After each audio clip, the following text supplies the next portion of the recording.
নেবেন? কেউ রাজি আছে? 1 মাস দায়িত্ব পালন করেন, শুধু গেটটা খোলার দায়িত্ব, নামাজ পড়াতে হবে। আহারে, পারবেন না। সে বেচারা ঠান্ডা গরম বর্ষা সব, এরপরে যত দোষ তার, এরপরে আবার ওর পিছনে গিয়ে ইক্তাদাইতু বিহাজাল ইমাম, ফতোয়া জেনে রাখেন, ইমাম সাহেবের প্রতি ঘৃণা যদি থাকে আর ইক্তাদাইতু বলে নামাজ পড়ো, নামাজ হবে না। আগে কলিজা সাফ করতে হবে, হৃদয় পরিষ্কার করতে হবে।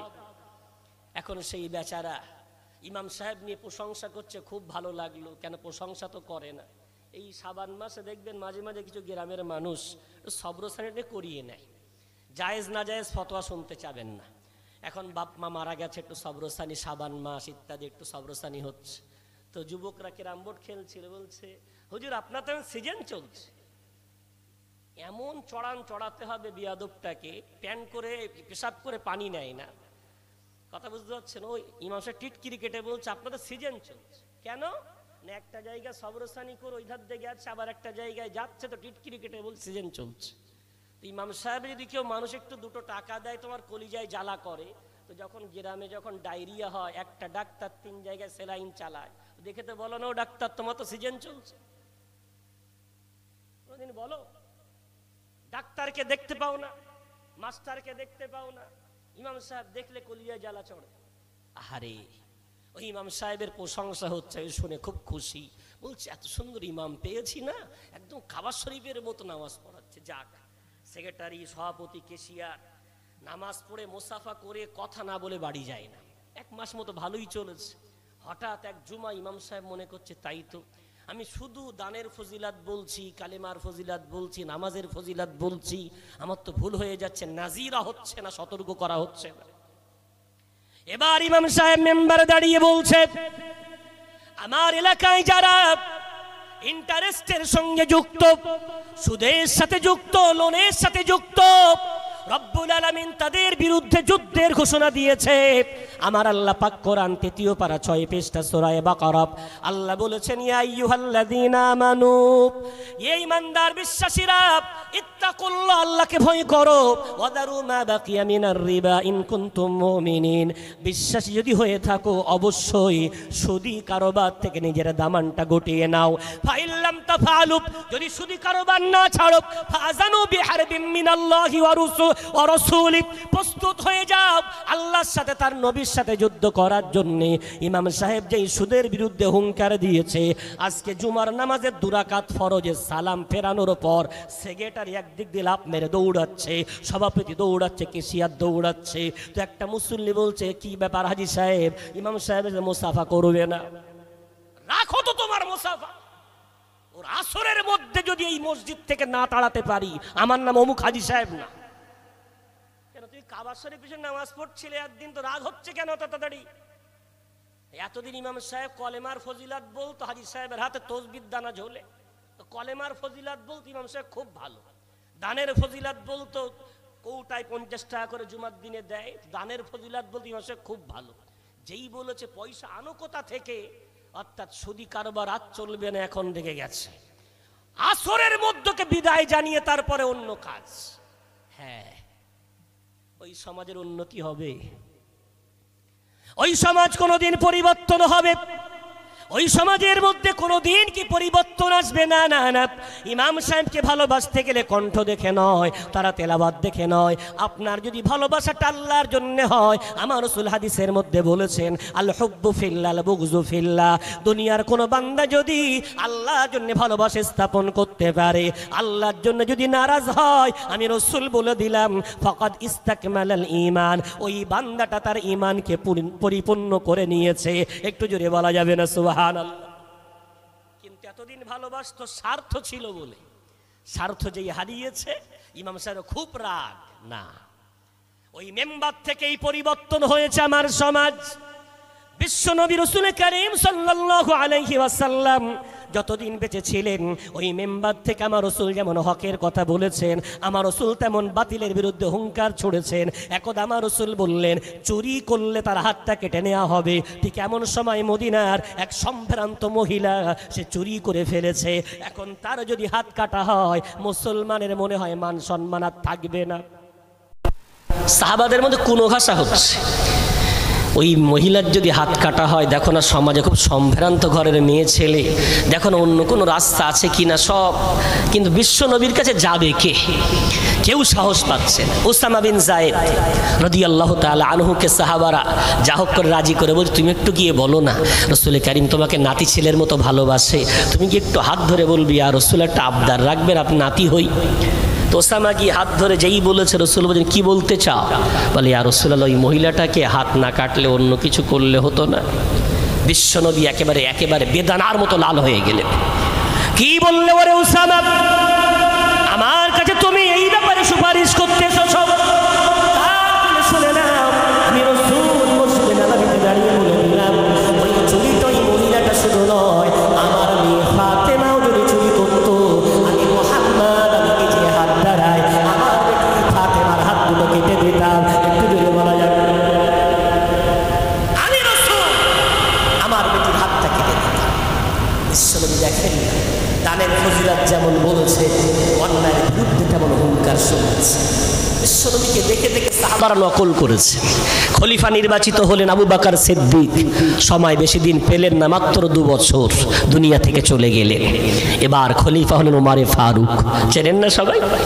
হ্যাঁ, ওমরে ফারুক, নাম তার ফারুক, হক এবং বাতিলের মাঝে পার্থক্যকারী ওমর।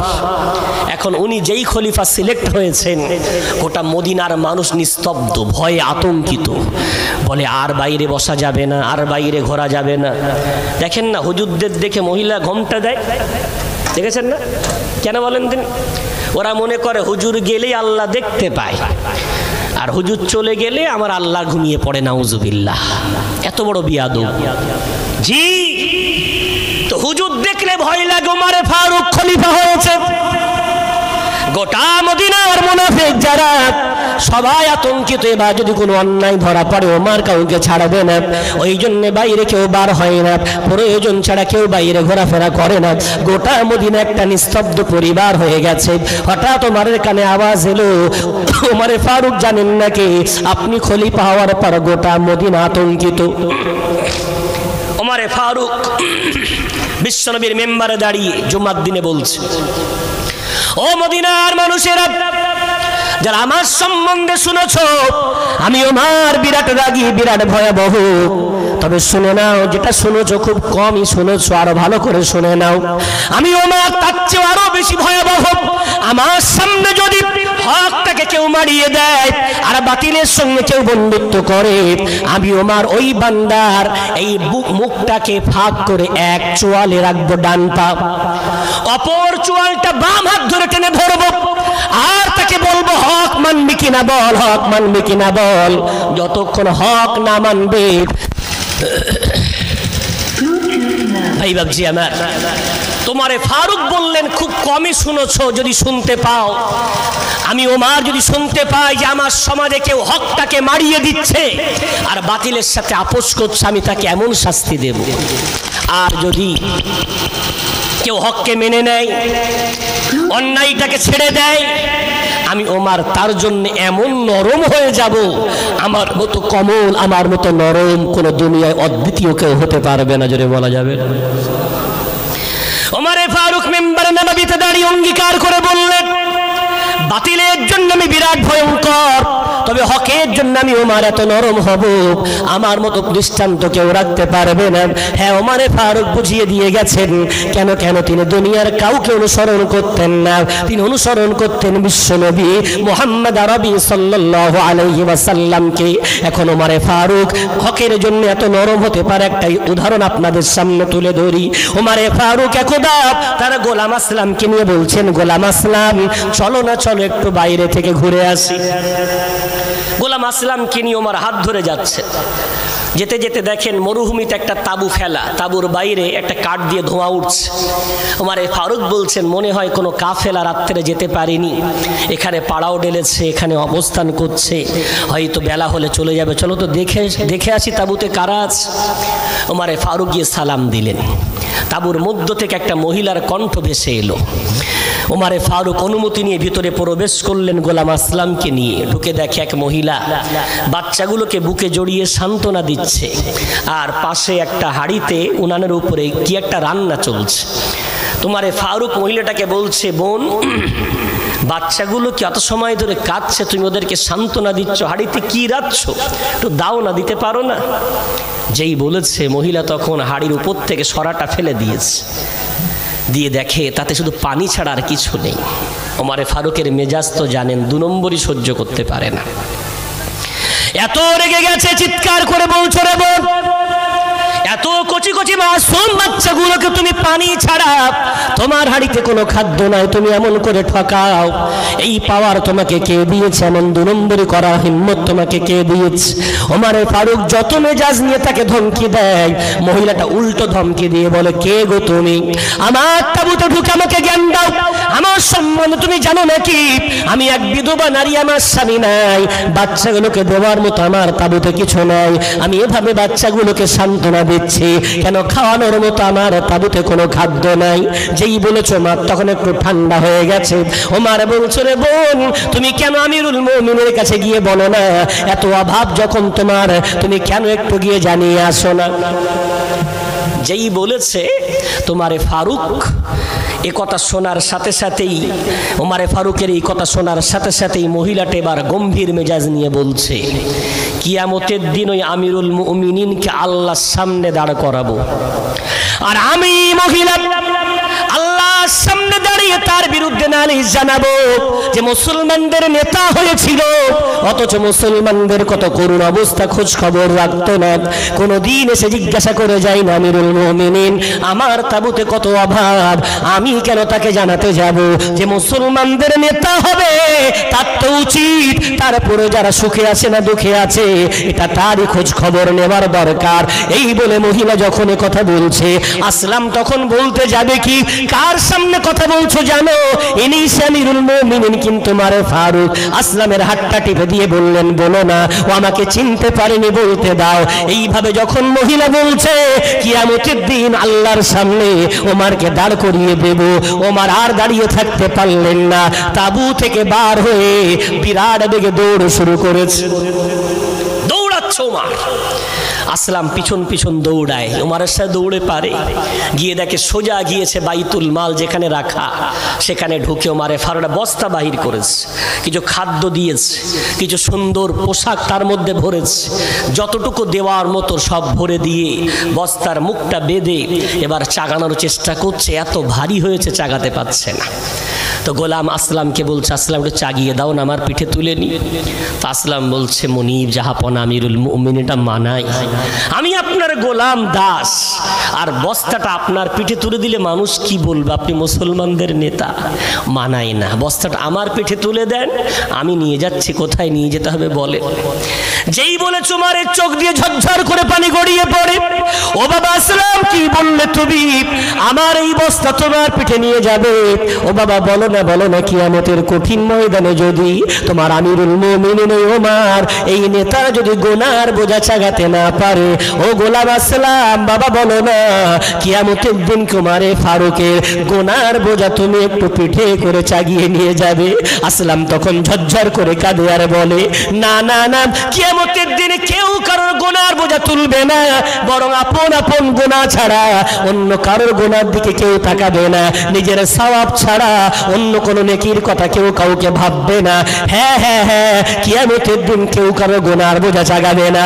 ওমর বলছে, তবে কেন বলো, এখন এই বোঝা তুমি চাগাতে এসেছো, তুমি কি শুনলে না মহিলাটা বদদোয়া করেছে তোমার আমার জন্য, তাই ওই কাফারাটা আমি ওমর আমাকে শোধ করতে দাও। একটু জোরে বলা যাবে? নিজের পিঠে করে বস্তাটা তুলে নিয়ে এবার ওমর গেলেন তাঁবুতে, আবার সালাম দিয়ে প্রবেশ করলেন, মহিলা এক কিনারায় চলে গেল। ওমরে ফারুক গরম হাঁড়িতে পানি গরম ছিল, তাড়াতাড়ি খাদ্য বার করে নিজে হাতে রান্না করলেন, বাচ্চাগুলোকে কোলে নিয়ে নিজের হাত দিয়ে খাওয়াচ্ছেন, সুন্দর পোশাক পরাচ্ছেন, আর মহিলাটা ঘুমটার আড়ালে উকি মেরে দেখছেন, আর আল্লাহর কাছে হাত তুলে বলছেন, ওগো আল্লাহ, এমন ব্যক্তিকে আমিরুল মুমিনিন বানাতে পারুনি।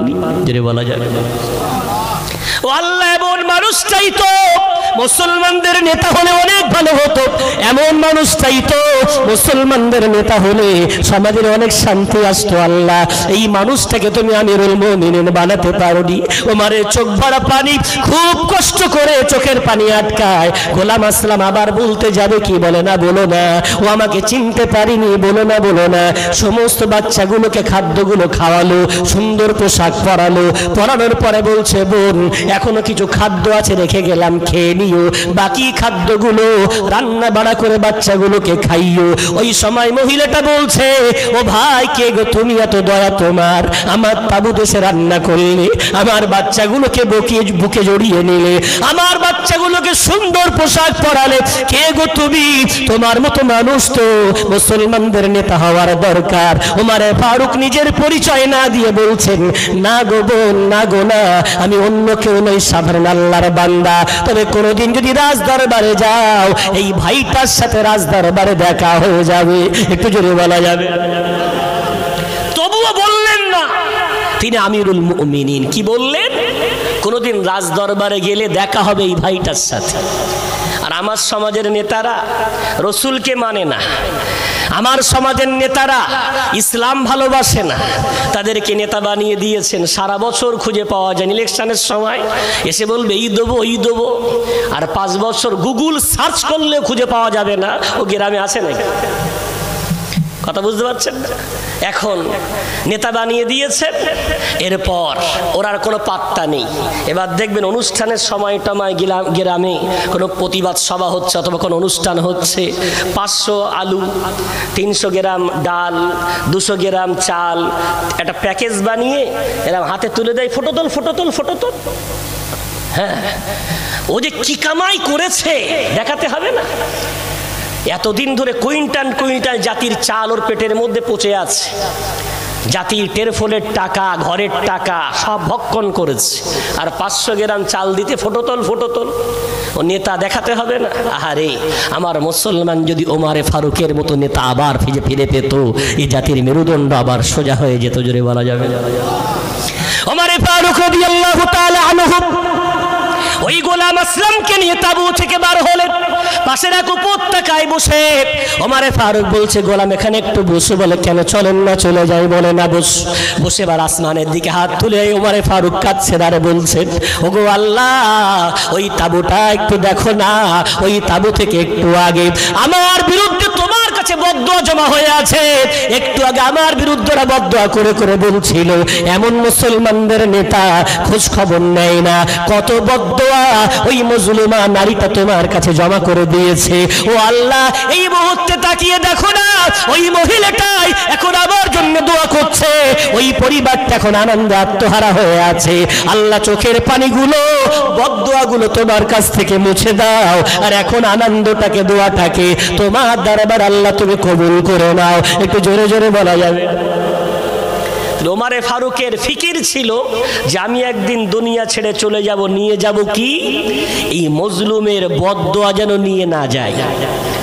বিশ্বনবীর সহিহ হাদিস, সালাসু দাওয়াতিন মুস্তাজাবাতিন লা শাক্কা ফীহিম, 3টি দোয়া কবুল হওয়ার ব্যাপারে, 3টি বদদোয়া কবুল হওয়ার ব্যাপারে কোনো সন্দেহ নাই। 3টি দোয়া বদদোয়া ডাইরেক্ট আল্লাহ কবুল করে নেয়। নম্বর 1 রাসূল বললেন দাওয়াতুল মুসাফির, নাম্বার 2 দাওয়াতুল মাজলুম, নাম্বার 3 রাসূল বললেন মুসাফিরের দোয়া বদদোয়া, নাম্বার 2 মজলুম অত্যাচারিতের দোয়া বদদোয়া, নাম্বার 3 বাপমার দোয়া বদদোয়া আমার আল্লাহ ডাইরেক্ট কবুল করে নেয়। একটু জোরে বলা যাবে?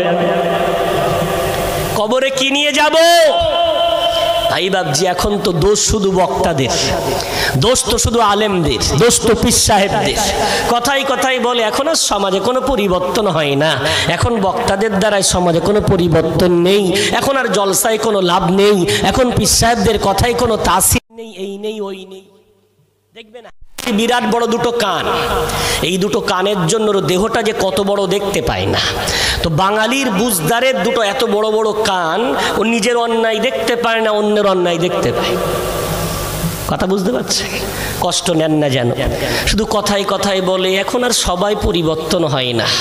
হ্যাঁ ভাই, একটা ভালো উত্তর আছে, উত্তরটা জানি না আপনারা ভালোভাবে নেবেন না খারাপভাবে নেবেন, তবে আপনাদের উপর আমার ব্যক্তিগত কোনো রাগ নেই।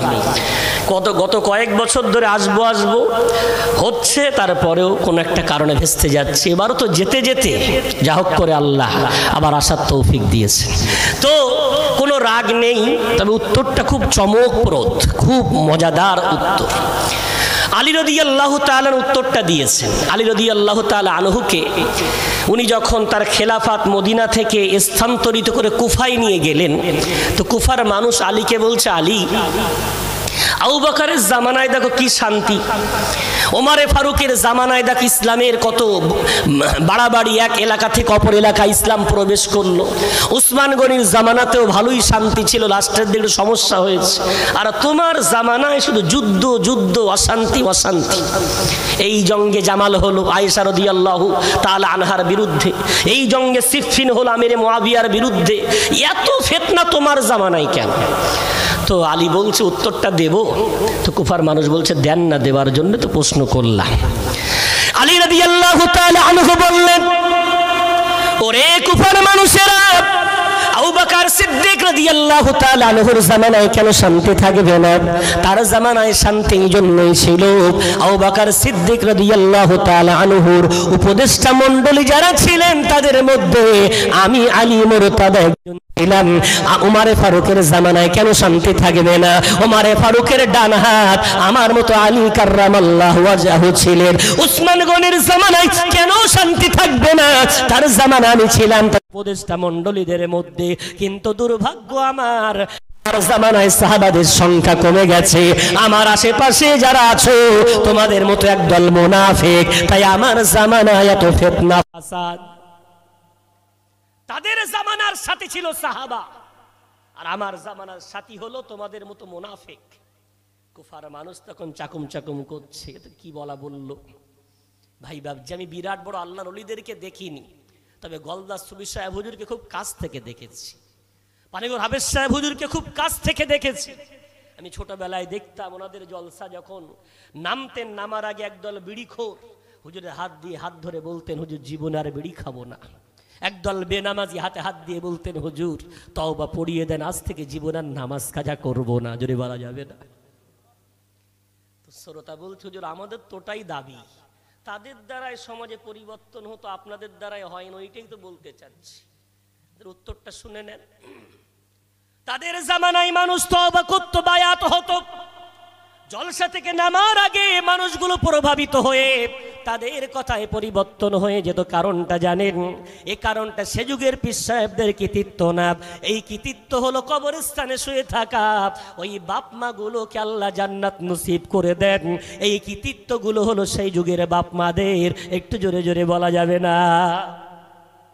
আপনি বলবেন কারণটা কি? কারণটা তবে শুনে নেন।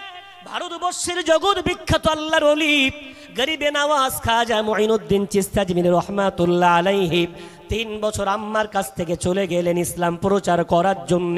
3 বছর বাড়ি এলেন না। 3 বছর পরে বাড়ি এসে আম্মাকে সালাম দিয়েছেন, দিয়ে বলছেন, আম্মা জান আনন্দে আত্মহারা হয়ে যাবেন, আমি যে এসেছি 3 বছর পর আমার মনটা বড় আনন্দে ভরপুর। আমার আল্লাহ আমার দ্বারাই আলহামদুলিল্লাহ 90 লক্ষ মানুষকে দ্বীনের পথের পথিক আল্লাহ বানিয়েছেন। জোরে বলা যাবে? 90 লক্ষ মানুষ হেদায়েত পেয়েছে আম্মা জান। তো আম্মা, মায়ের কাছে ছেলে তো বড় হয় না, বুকে জড়িয়ে নিয়ে মুঈনুদ্দিন চিশতি হুজুরকে বলছে, বাবা এ কৃতিত্ব তোমার না, কৃতিত্ব আমি মা আমার। তো যেই বলেছে হুজুর বলছে, মা তার মানে? 3 বছর ঘর বাড়ি ছাড়লাম, সূর্যের তাপ, ঠান্ডা, বর্ষার বাদলা বৃষ্টি সব সইলাম, মানুষের কাছে অনেক কষ্ট তিরস্কার আমি বইলাম, আর কৃতিত্ব আমার না কৃতিত্ব আপনার মানে বুঝে এলো না। ওই আম্মা যার উত্তর দিয়ে বললেন, বাবা মুঈনুদ্দিন জানো না বাবা, তুমি যখন ছোট ছিলে, তোমার যখন ক্ষুধা লাগতো তুমি কেঁদে কেঁদে উঠতে। আমি মা এমন মা ছিলাম, তোমাকে কোনোদিন বিনা উজুতে দুধ পান করাইনি গো বাবা। তুমি যতবার দুধ পান করেছো আমি মা উজু করে এসে তোমাকে দুধ পান করাতাম, আর আমি দুধ পান করানোর সময় আল্লাহর কাছে হাত তুলে দোয়া করতাম। আমার নবী বলেছেন, বাপ মার দোয়া ডাইরেক্ট কবুল হয়। আমি মা তোমার জন্য দোয়া করে করে বলেছো, গো আল্লাহ আমার বাচ্চা যত ফোঁটা দুধ আমার থেকে ভক্ষণ করছে, আমার প্রত্যেকটা দুধের ফোঁটা যেন আমার মঈনুদ্দিনের মধ্যে নূরে মোহাম্মদী তৈরি হয়ে যায়। একটু জোরে বলা যাবে? এটা বলবেন একটু সুবহানাল্লাহ। ও বাবা, তোমার দ্বারা এত মানুষ হেদায়েত পেয়েছে, আসলে কৃতিত্ব তোমার, নোট আমার দোয়ার ফসল। একটু জোরে বলবেন না? হ্যাঁ, পূর্বের মানুষে হুজুরদের কাছে মানুষ বায়াত হতেন, নামার আগে তওবা করতেন, কৃতিত্ব হুজুরদের না, সে যুগের বাপ মাদের। কেন জানেন? এখনকার চেয়ে তখন অভাব অনেক বেশি ছিল। এখন তো 1 পিস 2 পিস ছেলে মেয়ে, তখন 8-9 পিস করে ছেলে মেয়ে হতো, অর্থাৎ 5টা যদি মেয়ে হয় তো 4টে ছেলে। অভাব এখনকার চেয়ে বেশি ছিল। কুরবান হয়ে যান ওই কবরবাসীদের উপরে। তারা অভাব ছিল, কিন্তু কোনোদিন অভাবের তাড়নায় আপনাকে হয়তো ফ্যানে নুন গুলে দিয়ে দুধ বলে খাইয়েছে, আমানি খাইয়েছে, খুদ ভাজা খাইয়েছে, কিন্তু কোনোদিন মহিলা সমিতি খাওয়াইনি, বন্ধন খাওয়াইনি, লটারি খাওয়াইনি, জুয়া খাওয়াইনি। যার কারণে একটু দেরি হয়েছে, আজ আপনার মুখ ভরা দাড়ি, আপনার সেজদার জায়গাটা কালো হয়ে গেছে। এটা কোনো পীর সাহেবের কৃতিত্ব না, ওই কবরে শুয়ে থাকা বাপ মা আপনাকে হালাল খাইয়েছিলেন বলে আজ আপনি আল্লাহকে চিনতে শিখেছেন। জোরে বলা যাবে? আর আজ বলছেন আমাদের দোষ। না না না, আমরা এমন জামানার বক্তা, আমার সমাজের বাপ মারা এত অভাব এখন নাই। এখন অভাব আল্লাহ অনেক কমিয়ে দিয়েছে, এখন অনেক বাচ্চা কাচ্চা নাই। প্রথম ছেলে তো আল্লাহ দেখি একটা মেয়ে দেয় কি, আবার একটা ছেলে হয়ে গেছে, ব্যাস আর নেবে না। প্রথম মেয়ে দেখি আল্লাহ একটা ছেলে দেয় কি, আবার একটা মেয়ে হয়ে গেছে, আর বাচ্চা নেবে না। 1 পিস 2 পিস, এই 2 পিস মানুষ করতে গিয়ে মহিলা সমিতি খাওয়াচ্ছে, বন্ধন খাওয়াচ্ছে, লটারি খাওয়াচ্ছে, জুয়া খাওয়াচ্ছে, এলআইসি খাওয়াচ্ছে, হারাম পয়সা খাওয়াচ্ছে, আর বলছে বক্তাদের দোষ। ও ভাই বাবজি আমার, এটা বক্তাদের দোষ না। এদের কোরআন ভালো লাগে না, এদের মেলা ভালো লাগে, এদের ইসলাম ভালো লাগে না, এদের নাচ গান ভালো লাগে। এদের হাতে এখন অ্যান্ড্রয়েড মোবাইল, এদের নাচ গান, এদের ফেসবুক, এদের হোয়াটসঅ্যাপ, এদের শরীয়ত বিরোধী কাজকর্ম বিরাট ভালো লাগে। কেন? এটা বক্তাদের দোষ না, এটা আমার আপনার মতো একদল বাপ মা হারাম খাইয়েছি, তার ফল আমাদের এখন ভুগতে হচ্ছে। আমার মতো বাপ মাদের দোষ। পারগতা ছিল আমার আপনার, 2 পিস মাত্র ছেলে মেয়ে। হ্যাঁ, হালাল খাওয়াবো, সমস্যা নেই, হারাম খাওয়াবো না। ইনশাল্লাহ এরা আবার নামাজি হয়ে উঠতো। জোরে বলা যাবে? বলেন না, আজকের এই জলসা থেকে প্রমাণ নেন। আপনাদের জামানায় যখন জলসা হতো, এই দাদু আমার যে কটা বসে আছে, এরকম জলসা হলে ছোটবেলায় তো মনে আছে নিশ্চয়ই, চিকচিকে টুপি আর একটা ওই চিকচিকে পাঞ্জাবি আর দড়ি টানা প্যান্ট পরে বসে পড়তেন, 1 টাকার বাদাম নিয়ে।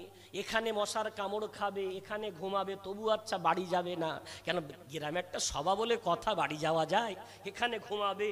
লাস্টে সালাম কিয়াম হচ্ছে, ওট ওট ওট, ও কোন দিকে ফিরে দাঁড়াবে বুঝতে পারছে না। বক্তার দিকে পিছন দিয়ে নবী সালাম আলাইকা, দাদা ঘুরিয়ে বলছে এই দিকে, হুজুরের দিকে পিছন দিতে নেই, ওকে ঘুরিয়ে দিয়েছে। হ্যাঁ, ও ঘুমের ঘরে বুঝতেও পারতো না যে শেষ মোনাজাত শুরু হয়ে গেছে। আমরা সেই যুগের মানুষ, আমরা সেই যুগের বাচ্চা। আলহামদুলিল্লাহ, আমাদের আম্মা আব্বা হালাল খাইয়েছিলেন, তখনও কোরআন ভালো লাগতো, আজও কোরআন ভালো লাগে, তখনও বক্তা ভালো লাগতো, আজও বক্তা ভালো লাগে, তখনও ইসলাম ভালো লাগতো, আজও ইসলাম ভালো লাগে। যদি বলা যাবে না, এখন কি বাচ্চা হওয়া বন্ধ হয়ে গেছে? খুঁজে দেখেন না কটা বাচ্চা আছে, দেখেন ওটা দাঁড়িয়ে তাকিয়ে দেখেন। ঘুমিয়ে পড়েনি কিন্তু, সব জেগে আছে, অ্যান্ড্রয়েড মোবাইল চালাচ্ছে, কার্টুন দেখছে বাড়ি বসে বসে। হ্যাঁ, তো মহিলা সমিতি খাওয়াবে না, ওই জায়গায় আসবে? জীবনও আসবে না। বন্ধন খাওয়াবে না, এখানে আসবে? এখানে আসবে না। ভাই বাবজি আমার, ওই জন্য হাতের মতো বড় কান তৈরি করেন না। নিজের পারগতাটা নিজে প্রস্তুত করি, নিজের পারগতা অনুযায়ী আমল করি, নিজের ভুলটা নিজে শুধরে নেই। কেন? কিয়ামতের দিন আপনার সন্তান নিয়ে আমাকে প্রশ্ন করা হবে না, আমার সন্তান নিয়ে আপনাকে প্রশ্ন করা হবে না। রব্বুল আলামিন পারা নম্বর 28 পৃষ্ঠা নাম্বার 19, সূরার নাম সূরা তাহরিম। আমার আল্লাহ স্পষ্ট ভাষায় বলে দিয়েছেন, ইয়া আইয়ুহাল্লাযীনা আমানু কু আনফুসাকুম ওয়া আহলিকুম নারা। ওই ইমানদার বিশ্বাসী বান্দারা, তুমি যেমন জাহান্নাম থেকে বাঁচবে, তোমার পরিবারটাকে জাহান্নাম থেকে বাঁচানোর দায়িত্ব অন্য কারোর না, কারণ না। এ দায়িত্ব হলো তুমি বাপ মা তোমার। একটু জোরে বলা যাবে? এ দায়িত্ব তোমার। আমি যখন নাদওয়াতুল্লামায় পড়ি, এলাকার অনেক মানুষ চেনেন, অনেকে চেনেন, আমার নামের শেষে নাদবি লাগানো আছে। তো অনেকে বলে, হুজুর এসবগুলো কি বলেন দিন, নাদবি টাদবি আপনাদের অহংকারের লক্ষণ। সেটা মূলত এটা জানবেন, আমিনিয়া মাদ্রাসা থেকে ফারেগ হলে তাদেরকে লেখা হয় আমিনি, অর্থাৎ ওই মাদ্রাসার নামের লকাব। তো লাখনো নাদওয়াতুল উলামা থেকে যারা পড়ে আসে তাদেরকে বলা হয় নাদবি।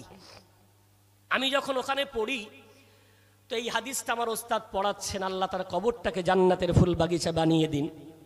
হাদিসটা হলো ইন্নী মুকাসিরুম বিকুমুল উমাম, হাদিসের শেষ অংশ। রাসূল বলছেন কিয়ামতের দিন আমার উম্মাত অনেক হবে, আর উম্মাতের আধিক্যতা নিয়ে আমি রাসূল কিয়ামতের দিন গর্ব করব, যদি বলা যাবে।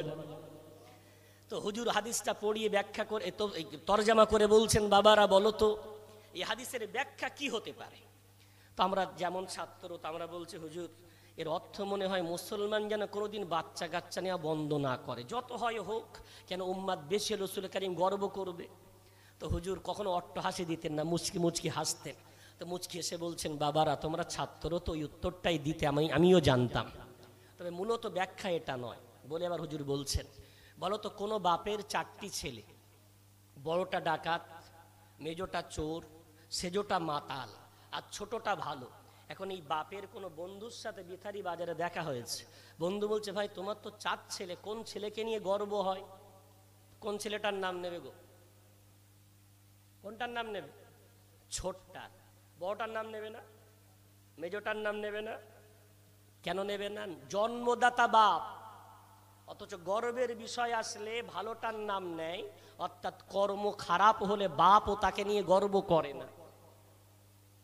হুজুর বলছেন কি করে ভাবলে সন্তান জন্ম দিয়ে গেলাম, ও হালাল পথে চললো না হারাম পথে চললো, জায়েজ পথে চললো না জায়েজ পথে চললো, আমি শুধু জন্ম দিয়ে আমার দায়িত্ব শেষ, আর বক্তাদের দোষ দিয়ে দায়িত্ব শেষ? না না না, তোমার সন্তান যদি অসৎ পথের প্রতীক হয়, তুমি বাপ যদি তাকে নিয়ে গর্ব না করতে পারো, কি করে ভাবলে মদিনার কামলিওয়ালা তোমার অসৎ সন্তানকে নিয়ে গর্ব করবে? তাই খবরদার, সন্তান জন্ম দেওয়ার আগে তুমি আদর্শ বাপ মা বেনে যেও, যেন তোমার ঘরে সৎ সন্তান তৈরি হয়। এর জন্য ফিকির করো, এর জন্য চিন্তা ভাবনা করো, এর জন্য সর্বদাই প্রস্তুতি গ্রহণ করো। একটু জোরে বলা যাবে না? কেন? আপনি কবরে যাওয়ার পরে ইমাম সাহেবকে ডেকে আনবেন, একদিন মোনাজাত, বক্তা এসে একদিন কাঁদবে, সৎ সন্তান একটা রেখে গেলে সারা জীবন ওর ভালো কাজের সব আপনি কবরে শুয়ে শুয়ে পাবেন। যদি বলা যাবে, কি নিয়ে যাবেন ওই কবরে? এক তো নামাজ আপনাকে আম করতে হবে, নাম্বার 2 একটা সুন্দর পরিবার তৈরি করে যেতে হবে। এর জন্য আমার সমাজ আজকে সবচেয়ে বড় খারাপ বিষয়, যেটা আমরা কখনো ফলো করি না, যার জন্য আমার সমাজ দৈনন্দিন বিরাট একটা ঘাটতির জায়গায় চলে যাচ্ছে। ঘাটতিগুলো জানি না কি মাইন্ড আপনারা নিচ্ছেন, কোনো রাগ যেন আমার উপরে করেন না ভাই। আমি সমাজের একজন ডাক্তার হয়ে, অর্থাৎ ওই ডাক্তারদের মতো ঔষধ দিতে পারি না, তবে হ্যাঁ, বিশ্বনবী রাসূল কারীমের গোলাম আমি, আমার আল্লাহর একজন ন্যূনতম বান্দা আমি। তাই আমার চোখে সমাজের যে রোগগুলো ধরা পড়ে সেগুলো একটু বলে যাচ্ছে। আমার সমাজ যৌবন কাল আসলেও পাগল হয়ে যায়, ও মনে করে যেমন একটা মেয়েকে বিবাহ করলেই মনে হয় আমার যৌবন ক্ষুধা মেটাতে পারলেই মনে হয় আমি সফল কাম হয়ে যাব। কিন্তু না না না, রাসূল বললেন, রাসূল কারীম বললেন, আন নিকাহু মিন সুন্নতি। আমার উম্মাহ শুনে নাও, বিবাহ হলো আমি রাসূল আমার একটা বড় অলংকার, আমার জীবনের একটা বড় হাতিয়ার। একটু জোরে জোরে বলা যাবে? বিবাহটা কোনো ফাজলামি নয়, মস্তি নয়, খেলনা নয়, আমার সুন্নাত। তাহলে সুন্নাত মানে তুমি এমন মেয়ে বিবাহ করবে তোমার জীবনের টার্নিং পয়েন্ট, এখানটায় মিস করে ফেললে গোটা জীবন পস্তাতে হবে, আর এখানটায় পাস করতে পারলে সারা জীবন সুখে থাকবে। যদি বলা যাবে, এখানটায় যেন মিস করে ফেলো না। তুমি যাকে তাকে বিবাহ করে এখন সংসারে অশান্তি, রাত দিয়ে অশান্তি চলছে, এখন এসে হুজুর একটু তাবিজ দেবেন, স্বামী স্ত্রী একদম মিলমেলাপ নেই, আম্মার সাথে বৌমার রাত দিন অশান্তি, তাবিজ দেন দিন। তাবিজ দেবো তো আমার কটা প্রশ্ন আছে, উত্তর দিলে তারপরে দেব। কি হুজুর কি প্রশ্ন করবেন আবার? ঘরের মধ্যে কি আছে তোমার? তো বলছে হুজুর পশ্চিম দেওয়ালে কাবা কি বলে কোরআন শরীফের তাকে কোরআন শরীফ রাখা আছে, আলহামদুলিল্লাহ। পূর্ব দেওয়ালে পূর্ব দেওয়ালে আজমির শরীফের ছবি, ফুরফুরা হুজুরের রওজার ছবি লাগানো আছে, যাক আলহামদুলিল্লাহ। উত্তর দেওয়ালে আল্লাহ আর মোহাম্মদ স্টিকার লাগানো আছে, যাক আলহামদুলিল্লাহ। দক্ষিণ দেওয়ালে মাথা হ্যাট করে ওটা শুনতে হবে না, তালিয়া না বললে আমি তো তাবিজ দেবো না। বলো কি আছে, না শুনলে হতো না, না তুমি না বললে তা কাজ হবে না তো তাবিজ। বলছি বলেন, তাহলে যদি না শোনেন তাহলে শোনেন। হুজুর ওটা বাড়িতে হুজুর টাইপের কোনো মেহমান আসলে ওটা হয়ে যায় ফতেমা, আর হুজুর টাইপের মেহমান না হলে ওটা হয়ে যায় শয়তানের ডাব্বা। তার মানে হুজুর বোঝেন না, আগেকার দিনে টিভি থাকলে পুঁইশাকের মাচান দেখা যেত, এখন সব কারেন্টের তারের সঙ্গে কেবিল লাইন আছে, তো ঘরের পাশ দিয়ে গিয়েছে, টুক করে টেনে নিলে কেউ বুঝতে পারে না বাড়ি কেবিল টেবিল আছে কিনা। এখন এত পাতলা পাতলা এলসিডি এসছে। আমার 1 পিস বাচ্চা মিশনে পড়ে, বউটা কারোর বাড়ি চলে টলে যায় কিনা ঠিক নেই, তাই ওকে রক্ষা করার জন্য আমি একটা এলসিডি কিনে ফেলেছি হুজুর। ওই দক্ষিণ দেওয়ালে লাগানো আছে, কেউ বাড়ি থাকে না, ও বসে বসে ওই সারাদিন ওই টিভিতে পিকচার দেখে, ছবি দেখে, সিনেমা দেখে। হুজুর কি আর করব, কথা শোনে না।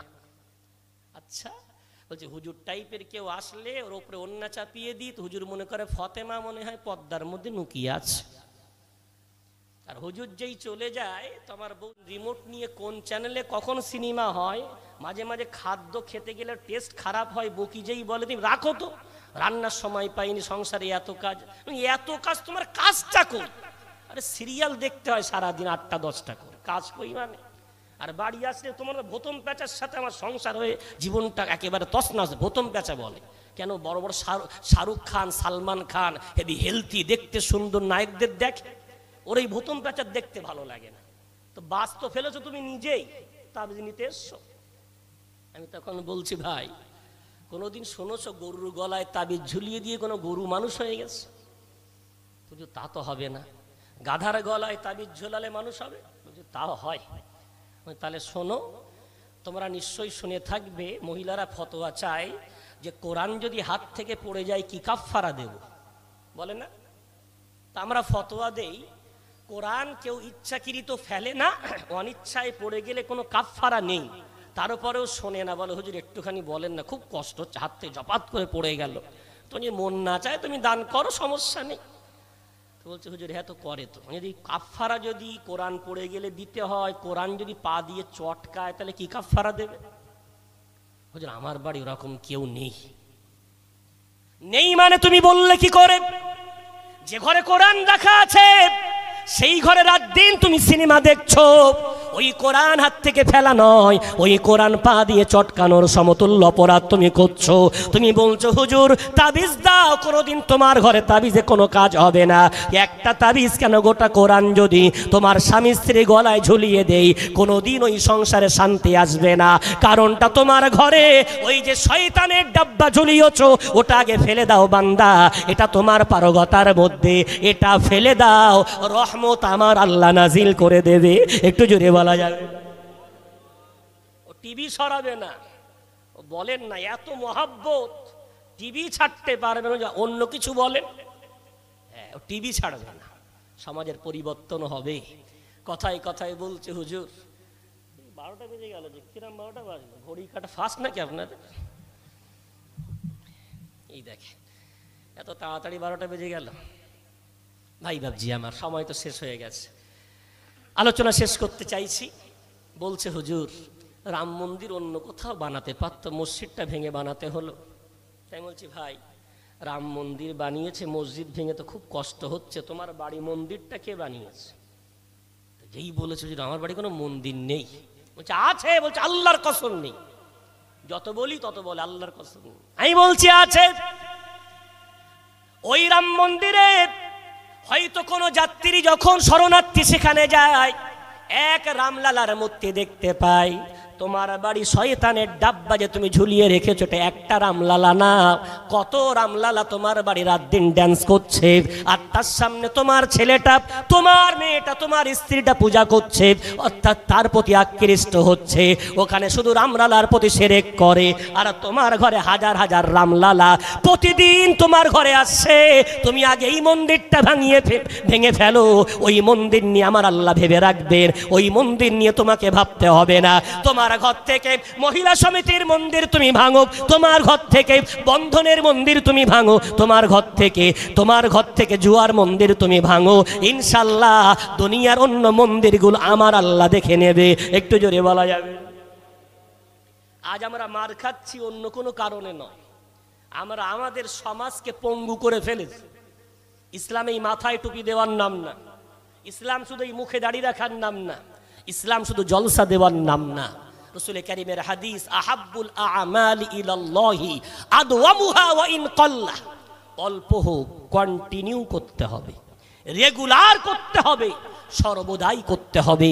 এই সর্বদাই যদি আল্লাহর সাথে সম্পর্ক রাখতে পারো, আমি আল্লাহ সর্বদাই তোমাদের জন্য রহমত নাজিল করে দেব। জোরে বলা যাবে? তাহলে একদিনের জলসা দেবেন না প্রতিদিন দেবেন? প্রতিদিন জলসা দিতে গেলে আজকে খরচ আছে, অন্যদিন খরচ নেই। বাড়িতে স্বামী স্ত্রী সন্তান ছেলে মেয়ে একসাথে এসার পর একটু বসে যাবেন, বাবা আজকে সারাদিন ভালো কাজ কি করেছো বলো, আত্মচর্চা। মা তুমি মন্দ কাজ কি করেছো বলো, আমি এই করে ফেলেছি, তুমি এই করে ফেলেছো, এসো।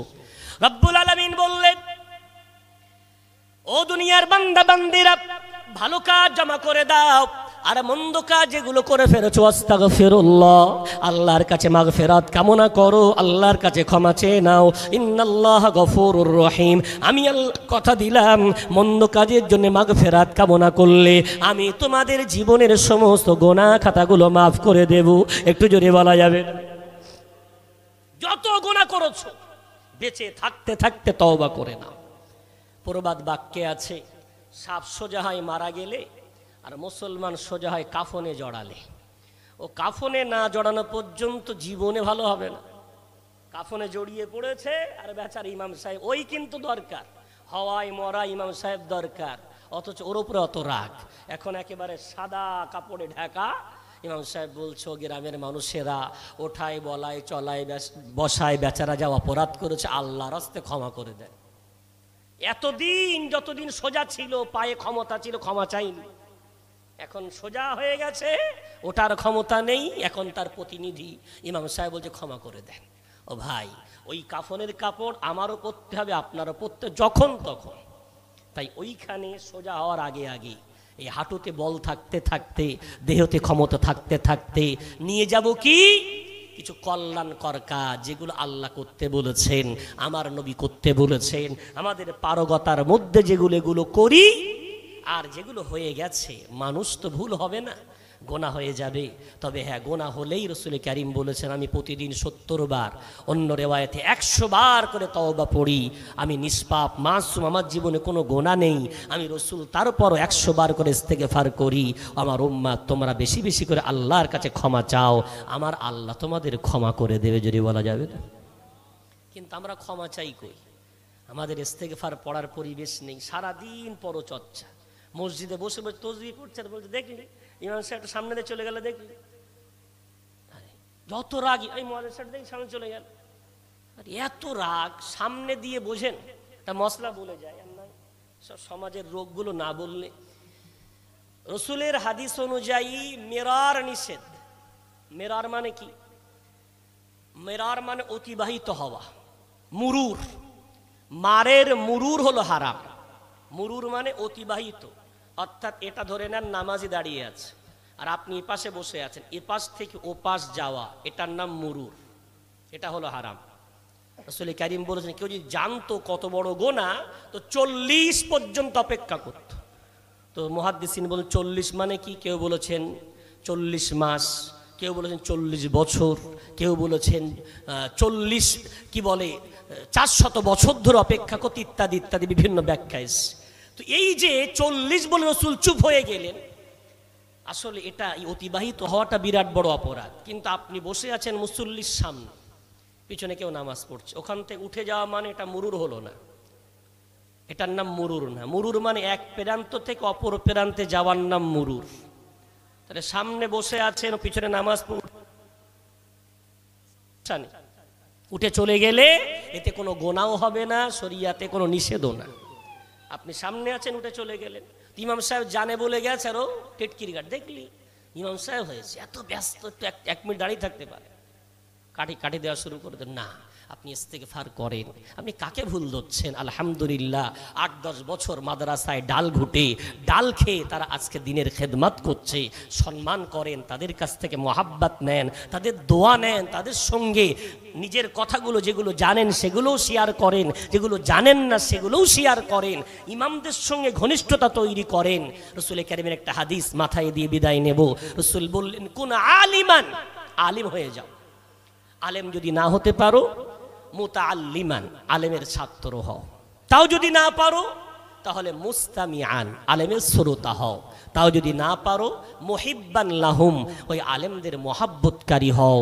ওয়ালা তাকুন খামিসান ফাতাহলিক, 5 নম্বর অন্য কিছু হতে যেও না, ধ্বংস হয়ে যাবে। কিন্তু তো যদি আপনি তিনটেই হতে পারেন, আলেম হতে পারেননি, আলেমের ছাত্র হয়ে যান, আলেমের শ্রোতা হয়ে যান, আলেমকে মহাব্বতকারী হয়ে যান। ইনশাল্লাহ আলেমদের সাথে থাকলে দুনিয়ায় বিরাট পয়সা পাওয়া যাবে না, তবে আখের একটা সুন্দর হবে, আলেমদের সাথে হাসর নাসর হবে। একটু জোরে বলা যাবে না?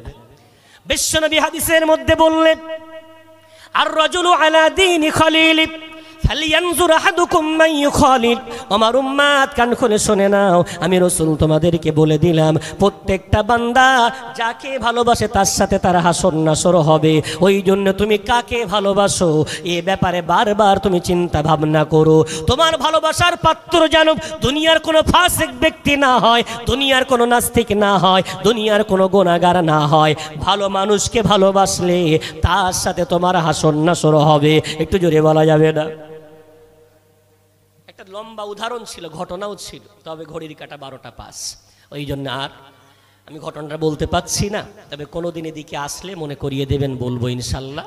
যার সাথে মিশবে তার সাথে হাসর নাসর হবে, তার একটা সুন্দর ঘটনা আমরা কিতাবের মধ্যে পেতে পারি ওলামাদের মুখ থেকে। যাই বা হোক, যতটুকু বললাম সার অর্থ এটাই, পারগতা মতো আমল করি, পারগতার বাইরে আল্লাহর হাতে অর্পণ করি, এবং সর্বদাই নিজের ঘরটা নিজে বাঁচানোর চেষ্টা করি, একে অপরকে দোষ না দিই। এখন দোয়া হবে। দোয়ার আগে মহিলারা 10 জন মহিলা কবরস্থানের জন্য একটা খতম দিয়েছে, এবং কিছু টাকাও তারা জলসার জন্য দান করেছে। তারা খাস করে দোয়া চেয়েছেন তারা যেন প্রতি বছর একটা করে খতম দিতে পারে। তা আমি এর জন্য দোয়া করব, একটা করে না, আল্লাহ যেন প্রতি মাসে তাদেরকে একটা করে খতম পূর্ণ করার তৌফিক দেয়। যদি বলবেন আল্লাহুম্মা আমিন। বছরে একটা খতম মানে তো পড়বেই না, প্রতি মাসে একটা করে খতমের নিয়ত করেন। আগামী বছর জলসায় বলবেন, হুজুর 12 খতম হয়েছে, আমরা 10 জন প্রতি মাসে একটা করে খতম করে 12 মাসে 12টা খতম করেছি। আল্লাহ সে তৌফিক দেন। নাম্বার 2, জলসা কমিটির তরফ থেকে আমার কাছে একটু অনুরোধ করা হয়েছে। আপনাদের বিরাট সুনাম শুনে আমি এসেছি যে আপনাদের এখানে অনেক দাতা ভাই বসে আছেন, তো জলসায় দিয়েছেন, আমি এসে তার লক্ষণ দেখতে পাচ্ছি। সবচেয়ে বড় ভালো লাগলো আপনাদের এই বসা, আগ্রহ দিয়ে শোনা। শুনেছেন মানে নিশ্চয়ই হজমও হবে। আল্লাহর কাছে দোয়া করছি, কোনো রাগ যেন আমার ওপর রাখবেন না। আমি ভালোর জন্যে দুটো কথা বললাম। আমার আল্লাহ যেন আপনাদের এই কথাগুলো বোঝা, শোনা এবং সেই সাথে আমল করার তৌফিক আমাকে সহ আপনাদেরকে প্রদান করেন। যদি বলেন একটু আল্লাহুম্মা আমিন। এখন কমিটি বললেন একটু কালেকশনের জন্যে চাল লাগবে 100 কেজি, ডাল লাগবে 100 কেজি, তেল লাগবে 3 টিন, গোশ লাগবে 100 কেজি, আলু লাগবে 3 বস্তা, পেঁয়াজ লাগবে 1 বস্তা। এখন গোশের জন্য আমি 10 কেজি করে 10 জন ভাইয়ের কাছে একটু হাত পাচ্ছি। আল্লাহর অনেক বান্দা বসে আছেন, 10 কেজি করে এখানে দেবেন। কিয়ামতের দিন জাহান্নামীরা জাহান্নামে যাওয়ার পরে জিজ্ঞাসা করা হবে, তোমরা জাহান্নামে কেন এলে? তো 3টে কারণ তারা বলবে। নম্বর 1, তারা বলবে লাম নাকু মিনাল মুসাল্লিন, নামাজ পড়তাম না। নাম্বার 2 বলবে ওয়ালাম নাকু নুতইমুল মিসকিন, অসহায় গরিব মানুষকে খাওয়াতাম না। নাম্বার 3 বলবে ওয়াকুন্না নাখুদু মাআল খাইদিন, আমরা গীবত গিল্লা করতে ভালোবাসতাম। নিশ্চয়ই আমার আল্লাহ আপনাদেরকে বুঝ দিয়েছে, অনেক সচেতন মানুষ আপনারা। একটু আসেন, এই মজলিসের বাদাউলাতে অনেক অসহায় মানুষ দুটো আলহামদুলিল্লাহ ভালো খেতে পারে। হয়তো কিছু মানুষ আছেন এর চেয়ে ভালো মন্দ আপনার বাড়ি আছে, কিন্তু এখনো আছে আমার সমাজে অনেক মানুষের সপ্তাহে সপ্তাহ গোশ জোটে না, সপ্তাহে একটু ভালো মন্দ খেতে পারে না, আগ্রহ নিয়ে দৌড়ে আসে আজকে ওখানে জলসা হচ্ছে একটু ভালো মন্দ খেতে দেবে।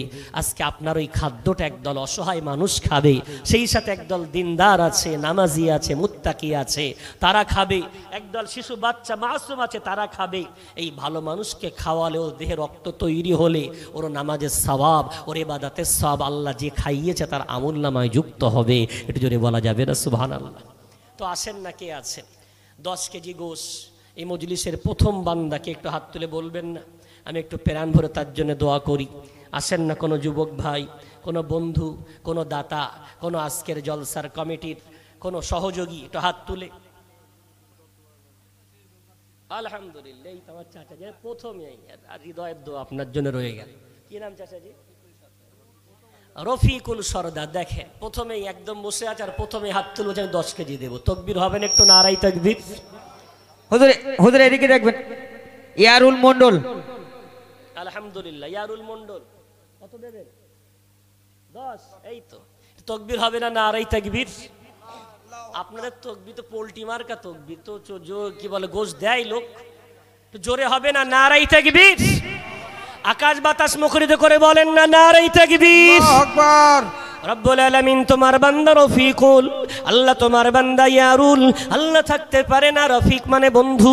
আল্লাহ পাক রব্বুল আলামিন ইসলামের জন্য বন্ধুত্ব করেছে, কোরআনের জন্য বন্ধুত্ব করেছে। আল্লাহ দানটা কবুল করে নাও। মুখ ভরা সুন্নতি দাড়ি, আল্লাহ রাসূলের সুন্নাতকে আল্লাহর হৃদয়ের সঙ্গে গেঁথে রাখার তৌফিক প্রদান করে দাও। ইয়ারুল ভাই আমার, ইয়ার হচ্ছে উর্দু ভাষা, ইয়ার মানেও বন্ধু।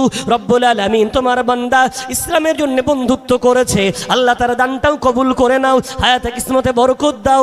দাতাদের পূর্বপুরুষ যারা চলে গেছে কবরগুলো জান্নাতের ফুল বাগিচা বানিয়ে দাও। যারা বেঁচে আছে আল্লাহ সকল কাসমানি বালা মুসিবত, দুনিয়ার বালা মুসিবত থেকে হেফাজত প্রদান করে আমার নবীর শাফাত নসিবে প্রদান করে জান্নাতের হকদার বানিয়ে দিও।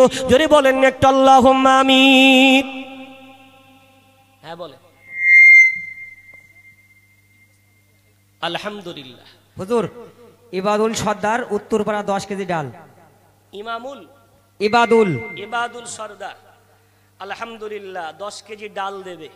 কমিটির এক সদস্য তিনি বলছেন 3 বস্তা আলু আমি একাই দেব। তাকবীর দেন না, নারাই তাকবীর। আল্লাহু আকবার। সাইফুদ্দিন ভাই মনে হয়। রব্বুল আলামিন তোমার বান্দার এতক্ষণ আলোচনা শুনেছে, এখন তোমার কাছে আল্লাহ কি দেবে কি দেবে। তুমি কোরআনে বলেছো পারা নম্বর 11 পৃষ্ঠা নম্বর 3 সূরার নাম সূরা তাওবা, ইন্নাল্লাহা আশতারা মিনাল মুমিনিনা আনফুসাহুম ওয়া আমওয়ালাহুম বিআন্না লাহুমুল জান্নাহ। ও দুনিয়ার বান্দা বান্দিরা, আছো নাকি? আমি আল্লাহ হলাম ক্রেতা, তোমরা কে কে বিক্রেতা হবে চলে এসো। বিক্রি করো আমার কাছে তোমাদের জীবন, বিক্রি করো তোমাদের সম্পদ, আমি আল্লাহ বিনিময়ে আমার দয়ার জান্নাত দিয়ে দেব। একটু জোরে বলা যাবে না? রব্বুল আলামিন তোমার বান্দারা এত সময় জীবনের আল্লাহ মূল্যবান সময় দিয়েছে, এখন অর্থ দিয়ে হাত তুলে কেউ বলে 3 বস্তা আলু দেবে, কেউ বলে 10 কেজি ডাল দেবে, কেউ বলে 10 কেজি গোশ দেবে। রব্বুল আলামিন আমি জানি না কি কাজকর্ম তারা করে, কাজের মধ্যে রহমত দাও, বরকত দাও, ব্যবসা বাণিজ্যে তারাক্কি দাও, আসমানি বালা মুসিবত, দুনিয়ার বালা মুসিবত থেকে আল্লাহ হেফাজত প্রদান করে দাও। কাল কিয়ামতের কঠিন ময়দানে আমার নবীর শাফাত নসিবে প্রদান করে জান্নাতের হকদার বানিয়ে দিও। জোরে বলেন আল্লাহুম্মা আমিন। হুজুর রফিক সর্দার 5 কেজি ডাল। রফিক সর্দার এক ভাই আমার 5 কেজি ডাল দেবে। মহিলাদের কাছে যুব কমিটির কোনো ভাই অথবা কোনো বাচ্চাকে পাঠিয়ে দেন। অনেক আম্মাজান মা বোন বসে আছেন, আপনারা একটু শরিক হয়ে যান। পেঁয়াজ লাগবে, মশলা লাগবে, থালা গেলাস লাগবে, ডাল লাগবে, চাল লাগবে।